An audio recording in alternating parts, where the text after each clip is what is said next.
Speaker, হেফাজত ইসলামের প্রতি আমাদের দৃষ্টিভঙ্গিটার ব্যাপারে আমি একটু কথা বলতে চাই। মাই স্পিকার, আমি দেখলাম আলামা শফি সাহেব 90 বছর বয়স, হেলিকপ্টার করে কোথায় গিয়েছেন? বড় নিউজ পেপারে চলে আসলো আলামা শফি সাহেব হেলিকপ্টারে গিয়েছেন। কোথায় টাকা পেল? আমাদের তোফায়েল আহমেদ সাহেব গত 4 বছরে 40 বার ভোলাতে হেলিকপ্টারে গিয়েছেন। এই ব্যাপারে কিন্তু কেউ প্রশ্ন করলেন না। আমি মনে করি মাননীয় স্পিকার, আপনারা আমাকে একটু মাফ করবেন, আপনারা আমাদের ঐক্যতাও আমি একটু কথা বলে নিই। মাননীয় স্পিকার, গত 30 বছর গণতন্ত্রের নামে ক্ষমতার লড়াইয়ে আমরা যেই পরিমাণ গাড়ি ভেঙেছি, আপনারা যেই পরিমাণ গাড়ি ভেঙেছেন, 1 বছরে জাপান এত গাড়ি বানায় না। যত সরকারি সম্পত্তি আমরা আপনারা নষ্ট করেছি, ওই দিয়ে 2টা পদ্মা ব্রিজ বানানো যেত। আমরা যদি বাংলাদেশ জিন্দাবাদ বলে গাড়ি ভাঙি, সেটা সহিংস আন্দোলন।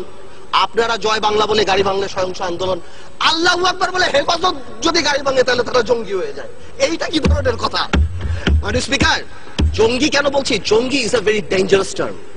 আমরা যখন এখানে লোকাল পলিটিক্সের জন্য জঙ্গি বলি, বিদেশে আমাদের ভাবমূর্তি সাংঘাতিক ভাবে নষ্ট হয়। আওয়ামী লীগ সরকারই তো সবচেয়ে বেশি ক্রেডিট নেয় যে আমরা জঙ্গি থামিয়ে দিয়েছি। আওয়ামী লীগ সরকারই যদি সবচেয়ে বেশি জঙ্গি বেড়ে যায়, তাহলে আওয়ামী লীগের রেপুটেশন প্রবলেম।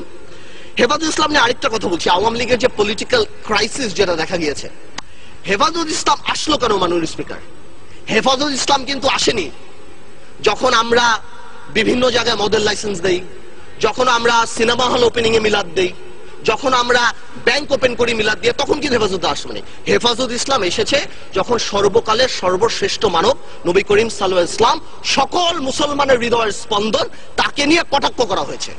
কোথায় হয়েছে? গণজাগরণ মঞ্চে। আমি পার্টিকুলার বলছি, কিছু অ্যান্টি ইসলাম ব্লগার, নাস্তিক হতেই পারে, এটা যার গণতান্ত্রিক ব্যাপার, কিন্তু অ্যান্টি ইসলাম কিছু ব্লগার সেই সময়টা বিচার করলেই তো পারতো। সেই সময় বিচার করেনি কেন? সেই সময় বিচার না করে কি নাম দেওয়া হয়েছে? এরা জঙ্গি, এরা হেফাজতে জামাত, এদের সাথে কথা বলা যাবে না। তো জঙ্গি হলে এদের সাথে মিটিং হচ্ছে কেন? জঙ্গি যদি হয়, এরা মাননীয় প্রধানমন্ত্রীর সাথে মিটিং করছেন কেন? জঙ্গি যদি হয়, এখানে মন্ত্রীরা যে আলামা শফি সাহেবের সাথে দেখা করছেন কেন? আসল কথাটা সেটা না। আসল কথা হলো রাজীবকে নিয়ে। রাজীব যিনি মারা গিয়েছিলেন, আই উইল নট গো, আমি বলবো না রাজীব অ্যান্টি মুসলিম, নাস্তিক কি ছিল না ছিল, কিন্তু there was a controversy because 886/2012 writ পিটিশনে সেই থাবা বাবা নিয়ে কথা ছিল। আমার দেশের মাহমুদুর রহমান সাহেবকে অ্যারেস্ট করা হয়েছে, যদি কি কারণে অ্যারেস্ট করা হয়েছে সেটা আমি পরে আসছি, বাট এটাকে তো কেউ কোনোদিন মানা করেনি যে না এটা মিথ্যা কথা। হ্যাঁ, সরকারের তরফ থেকে অনেকে মিডিয়াতে বলেছেন যে না, কি করা হয়েছে, এটাকে নতুন করে বানানো হয়েছে, এটা আসলে এরকম ছিল না। আসলে ব্যাপারটা কি, যদি নতুন করেই বানানো হয়, থাবা বাবা যদি আসলে রাজীবের না হয়ে থাকে, তাহলে ওটা কেন সত্য হবে যে ওই 4 জন যারা মার্ডার করলো তারা ওই থাবা বাবা পরে রাজীবকে মার্ডার করলো? তার মানে থাবা বাবা আগেই ছিল। আওয়ামী লীগের টেকনিক্যাল প্রবলেম হয়ে গেছে।